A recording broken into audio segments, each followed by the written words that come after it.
Today we are going to talk about problems in adolescence and emerging in childhood. More specifically, what we're going to talk about is stress and coping, as well as depression and suicide.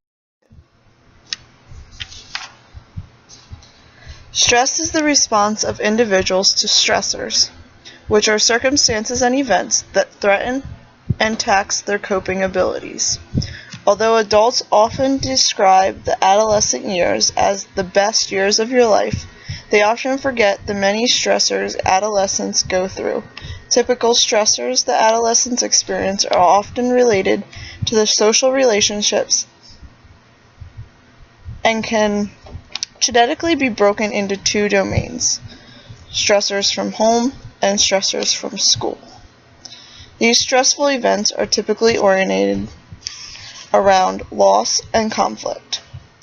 Examples of these stressors can include traumatic events such as car accidents, breakups with boyfriends or girlfriends, increased arguments with parents, trouble with parents and or siblings, increased arguments between parents, change in parents' financial status, serious illness or injury of a family member, trouble with classmates, or even bad grades. Stress can manifest itself in multiple ways. There are physical stressors, and there also are emotional and physiological stressors. Some stressors are acute, while others are chronic.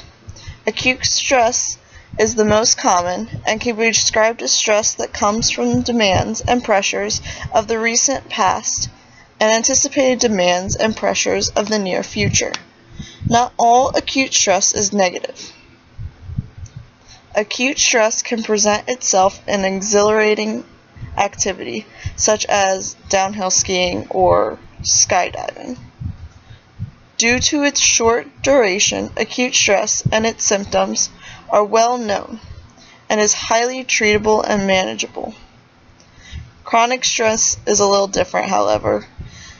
It's a much more serious issue and is less manageable. Chronic stress comes when a person never sees a way out or a miserable situation. It's the stress of irrelevant demands and pressures for seemingly indeterminable periods of time. Examples of some of the causes of chronic stress are living in poverty, dysfunctional/broken family, unhappy career and or marriage.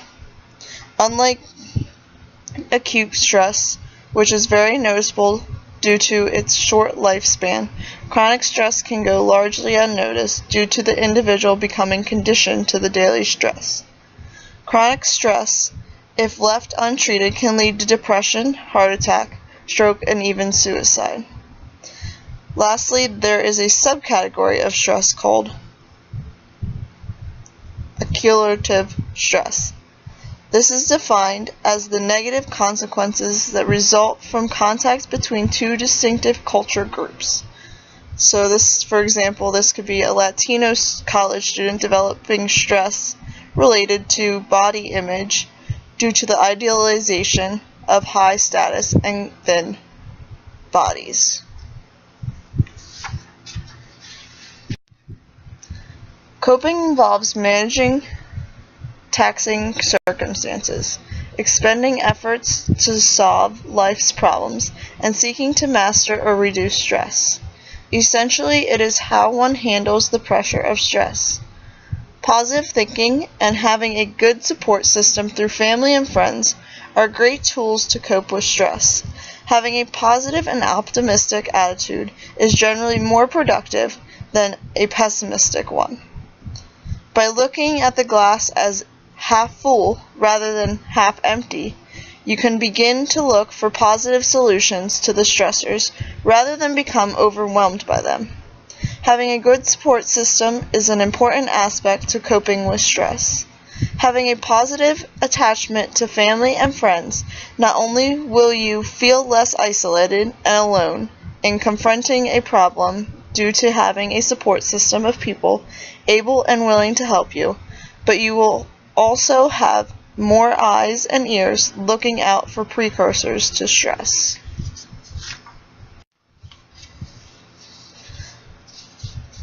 Psychologist Richard Lazarus coined two classifications of coping strategies, one being problem-focused coping and the other being emotion-focused coping. In problem-focused coping, the individual attacks the issue or stressor head-on. For example, if the individual is doing poorly in math class, he or she will seek out extra lessons or have a tutor help them. This is the opposite of emotion-focused coping, where the individual avoids confronting the issue and stressor. The individual's coping strategy is primarily oriented on defense mechanisms and avoidance. This can be through either rationalization of the issue, denial, or just laughing it off.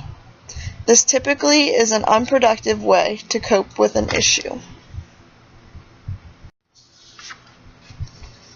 Adolescent stress and coping is important to educators because the role of teachers isn't only to educate, it is to support and provide our students with the best possible means to succeed.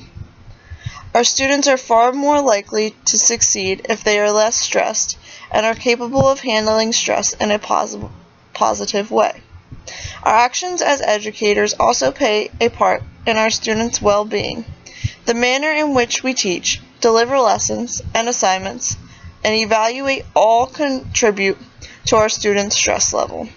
This does not mean we reward everyone, regardless of merit, with good grades, but it does mean we as teachers should be willing to help alleviate some students' stressors. This can be through providing additional hours for extra help, alternative assignments, and different lesson plans aimed at different learning domains.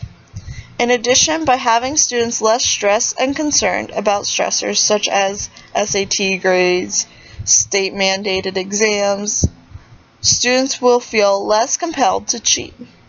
The emphasis on grades and the notion that their future and lives depend on the outcome of certain exams lead to students becoming increasingly stressed and resorting to cheating.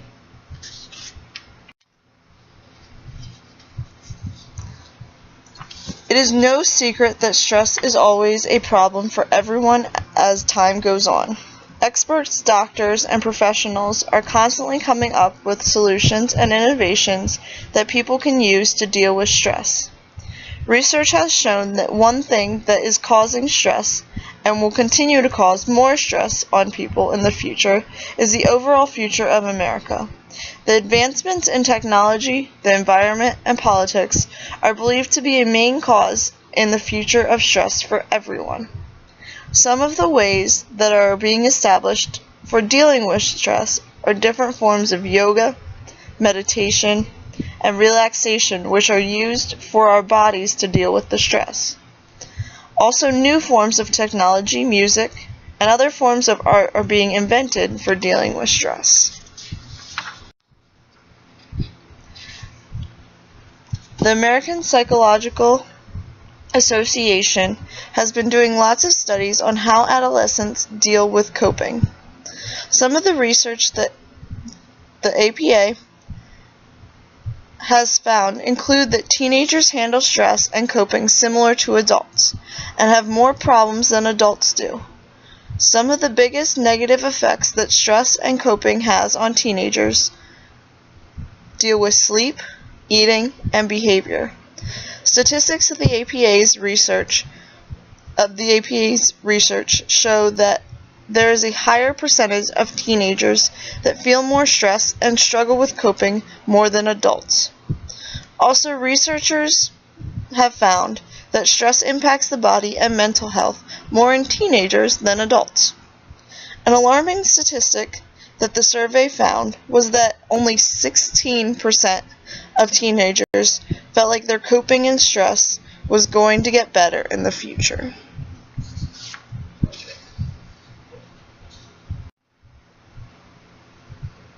There is constantly research being gathered and organized on stress being done by the Anxiety and Depression Association of America. The ADAA has gathered up a list of research and findings that they have found from other sources throughout recent years.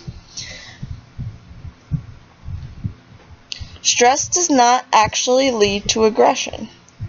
Research from a university in Sweden has discovered that recurring stress and depression can actually cause the body to age faster, and it can shorten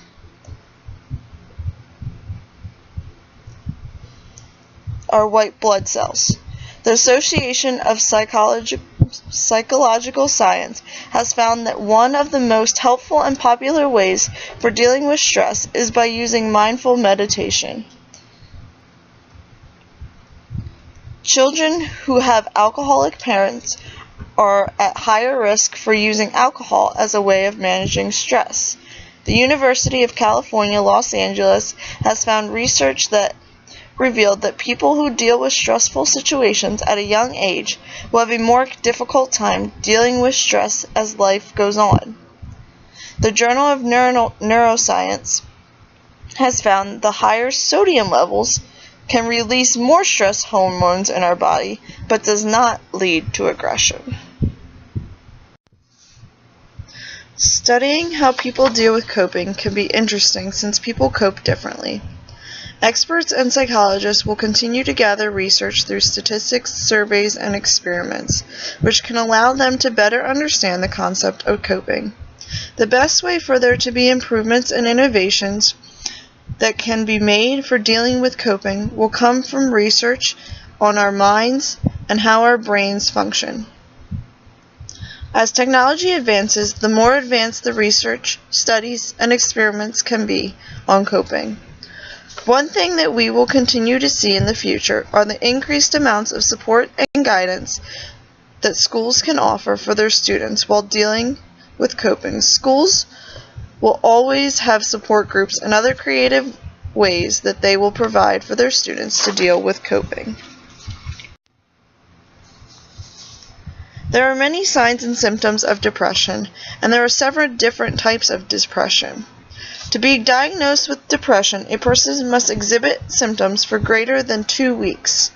The symptoms need to have caused distress in their lives and have interfered with the ability to carry on a normal routine. Other types of depression are dysthymia, or persistent depressive disorder, which lasts for at least 2 years, perinatal depression or baby blues, psychotic depression, seasonal affective disorder or winter blues, and bipolar disorder. Teens often exhibit frequent crying, sadness, tearfulness, hopelessness, decreased interest in activities, social isolation, boredom, low self-esteem, sensitivity, difficulty with relationships, frequent physical complaints, frequent absences or poor school performance, poor concentration, changes in eating/sleeping patterns, talking of running away, thoughts of suicide, alcohol and drug use, or even self-injury. The numbers are staggering, which is why it is so important for teachers and school nurses to be aware of the signs and symptoms of depression. As stated previously, teens will often have frequent physical complaints, frequent absences, poor school performance, poor concentration, social issues, sadness, and even social isolation. These are all symptoms which can be seen in schools, which teachers and nurses need to recognize and act on. Central Bucks School District has a student assistant program where students can be referred by teachers, other students, or anyone if there is a concern about a student regarding depression or drugs or anything else. This is not immediate, however, so if there is a dire concern, a discussion should occur immediately with the guidance counselor. Some studies suggest people with depression have physical changes in their brain. Also, neurotransmitters, which are naturally occurring brain chemicals, seem to have a change in function and how they interact with the neural circuits, which control mood stability in people who are depressed. People with relatives with depression have a higher incidence of depression.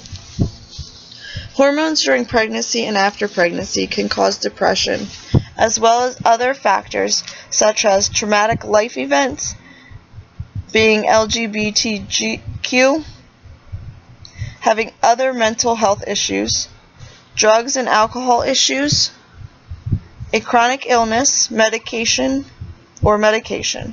Teenagers being bullied or witnessing bullying has also shown to be a factor in suicide and depression. Antidepressant medications take a minimum of 2 to 4 weeks to be effective, but usually take 6 to 8 weeks. Sometimes several different medications may need to be tried to find one that is effective. Adults under 25 are at increased risk of suicidal thoughts and behaviors in the first few weeks after starting an antidepressant medication. Psychotherapy or talk therapy is often used in conjunction with medication. CBT is where emphasis is placed on discussing the thoughts and behaviors associated with the depression and is shorter term than psychotherapy. Mindfulness and exercise in general are helpful to improve mood. ECT is electroconvulsive therapy and is sometimes used when other treatments have not been effective. This can be done on an outpatient basis over a month or so and involves an electrical impulse being passed through the brain to stimulate neurotransmitters. RTMS involves electromagnetic being placed on the scalp and generating magnetic field impulses to stimulate the cerebral cortex. According to the Diagnostics and Statistical Manual of Mental Health Disorders, the 4th edition, the following 9 symptoms are linked to an individual experiencing a major depressive episode: depressed mood most of the day, reduced interest or pleasure in all or most activities, significant loss or gain of weight, trouble sleeping or sleeping too much, psychomotor agitation or retardation, fatigue or loss of energy, feeling of worthlessness, trouble thinking, concentrating or making decisions, and recurrent thoughts of death or suicide. A major depressive disorder can be classified as having at least 5 of these symptoms during a 2-week period of time. However, the severity and the frequency of these symptoms are particular to that individual and to the stage of the illness. Depression can happen at any age. Today, more adolescents are being recognized to have depression, but some parents view the signs as their teen being moody. In studies across many cultures, females tend to experience more depression. However, a recent study revealed male adolescents and emerging adults, in fact, experience more depression than females. This was linked to males being more focused on stressful life events and poor coping styles. Depression is also linked to the transition of early adulthood and common adolescent problems. Research studies have shown a direct link regarding family factors to adolescent depression. Having relationship conflicts and lack of parental support create a cascading effect and are related to both adolescent behaviors and social problems. Teens who experience depression are 12 times more likely to commit suicide than teens who do not experience depression. Experiencing maternal depression also increases the likelihood of adolescent depression. Females who have a mother-daughter co-rumination relationship, or one which extensively and continually discusses problems, tends to have an increase in anxiety and depression, thus causing an increase in internalizing feelings regarding their peer relationships. Peer relationships hold a great importance to an adolescent. Adolescent depression is more likely to arise if close peer relationships are not established.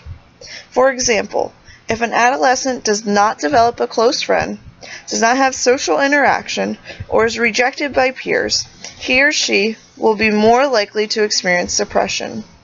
Although friendships are important, for female adolescents, co-rumination or the rehashing of problems can again cause internalization of feelings, again linking to depression. Weight-related stresses are often a source of depression. However, this tendency occurs more in female adolescents than in males. Statistically, females who perceive themselves as overweight will have an increase in depression symptoms and feel the need to diet. This stressor, along with other adolescent stressors, seeking treatment may not be a priority to them, making the educational setting even more important to an adolescent's well-being.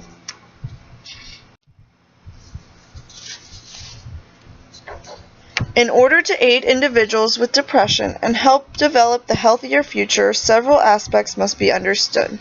We must understand not only the severity of their depression, but if suicidal and social factors are involved. Research then concludes mild depression can be adequately managed through cognitive behavior therapy and interpersonal therapy. Cognitive behavior therapy aids the adolescent in controlling feelings and their behaviors. Some interventions could be social skill problem solving, cognitive restructuring, and improving communication skills. School curriculum based on these interventions has proven a decrease in depression symptoms amongst adolescents, making it superior to the other therapies. Implementing cognitive behavioral curriculum should be learned and implemented in schools for various reasons. One being that the education setting serves as a primary place for adolescents to receive mental health services. This particularly holds true for low-income areas. Some families may not be able to afford mental health services, or may even not have any means of transportation. For those with moderate to severe depression, using therapy along with drug therapy is recommended. Helping these individuals through their depression carries a great importance. Educational settings should also provide a school-wide screening to their adolescents. This should be completed by a school counselor or school nurse. Prior to the screening, parental permission should be obtained. Every school setting should have some forum to help their students, considering depression is directly linked with both suicide ideation and attempts in adolescence. Which leads us into suicide.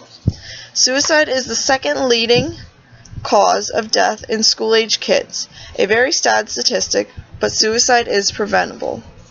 Warning signs must be taken seriously and acted upon. After suicide, people always say, "I didn't think he or she would do it," which is why any warning sign must be reported to the appropriate person. Threats such as, "I'm going to kill myself," "I wish I was dead," "I wish I could go to sleep and never wake up," all need to be taken seriously. Online threats and comments, giving things away, making plans, etc. are all warning signs. According to the national study, more adolescents contemplate committing suicide or have an unsuccessful attempt than actually commit suicide. However, under no circumstance should a threat ever be taken lightly. Due to the staggering statistics on adolescent suicide, spreading awareness has now become a priority.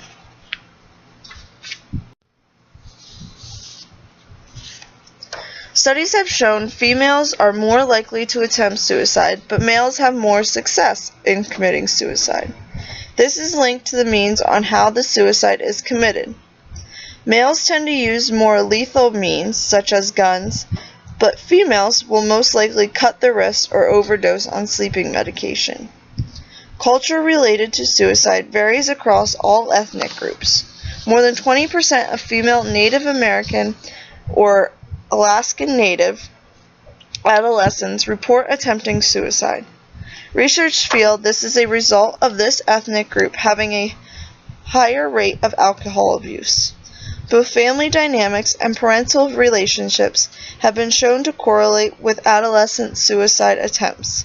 A recent study concluded adolescents who attempt suicide viewed their family functioning to be more negative than their parents. Also, adolescents with poor parental relationships have an increased depression and suicide ideation. Further studies revealed adolescents' increased parental support have a lower risk of suicide. Stressful life circumstances also play a factor in the incidence of adolescent suicide. Perception of being overweight or preteen alcohol abuse have been linked to suicide attempts as well. Poor grades, breakups, and poor peer pressure relationship increase the suicide attempts in adolescents. These adolescents who either bully others or are bullied also have an increase in suicide. Research also concludes if a peer in an adolescent social group attempts suicide, their likeliness to commit suicide increases. Suicide ideation and suicide attempts have been directly linked to depression. Having a sense of hopelessness, low self-esteem, and high self-blame are psychological facts which can lead to suicide. Research supports that college students have a higher and more severe incidence of depression, increasing suicide.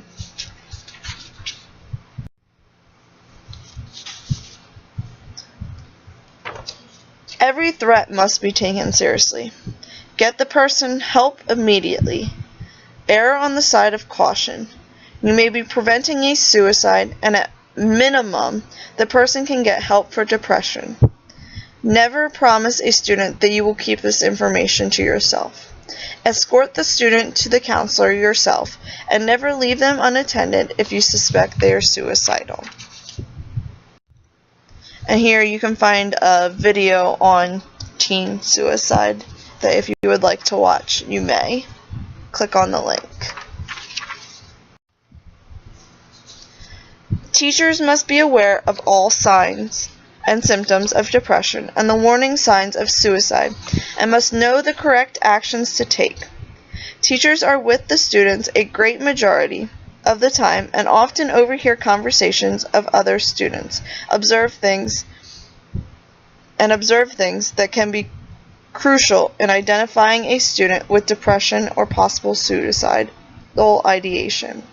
The Netflix series 13 Reasons Why, a series about teen suicide, became a hot topic for most middle and high school educators and nurses this year. There is a lot of concern that the series sensationalizes suicide without providing alternatives. There is a graphic suicide, and many difficult topics are broached, such as rape, drunk driving, slut-shaming, consequences of witnessing an assault or bullying, and not acting. Teachers need to be aware of these things like this, as this may come up in conversation. Teachers talking to each other, or increased focus by students on suicide. And here's another video that TED has put out on teen depression that you may click on and watch if you would like to. Students spend the majority of their weekday in school under the supervision of school staff. The entire staff needs to work to ensure that the school environment is a place where students can feel safe sharing if they are feeling depressed or suicidal. Teachers can check in with students privately who appear to be struggling. Make accommodations if you see that they are needed, even without a given plan. Like decreasing homework for that student, giving breaks, giving extra time. The American Psychological Association recommends teachers complete an online program such as Stop Suicide Today. Bullying has been shown to be very significant in students feeling depressed or suicidal. StopBullying.gov is a great resource for bullying information. Teachers and modeling mindfulness and stress management in the classroom can be effective as students need to learn coping skills and rituals to help with stress. Quiet time and meditation before exams has been shown to decrease stress. Spending time away from test-based learning and allowing more time for curiosity and learning problem-solving skills is also another idea. Overall, just being aware of your students and their behavior and making your classroom and the school a supportive, safe, and as stress-free as possible place for learning is the goal. Since adolescents spend so much time at school, their education setting is the ideal place for not only suicide prevention, but to have access to intervention programs. Schools should not only increase staff awareness, but student awareness as well. This intervention for the staff and students should educate them on suicide warning signs, risk factors, and intervention strategies, thus increasing the confidence to recognize and handle suicidal adolescents. These programs should also teach the students ways to handle everyday stressors in a safe and positive way. School-based prevention programs should also be established. These programs should include primary prevention, which includes education, skill building, and protective factor promotion. Secondary prevention, which includes early detection of warning signs and appropriate intervention. And tertiary prevention, which includes post-intervention and appropriate follow-up. An example of a prevention program would be Surviving the Teen Suicide Prevention and Depression Awareness Program. Students in this program learn to recognize depressed and suicidal individuals. This is done through educational activities such as hearing life stories, role-playing, small group discussions, reading, and having access to the program's website. During a recent evaluation of this program, there not only was a decrease in students who felt suicidal, but their fellow peers felt confident in recognizing the signs of seeking help from an adult. This proves to be a significant finding since most suicidal students first show signs to their peers. Both early detection and intervention is crucial to the well-being of any individual. These problems are really serious in adolescence and can lead, as you can see, are all interconnected to each other. Both stress into coping can lead to depression and then suicide. And they're all something that we as educators need to be aware of. So these are our references.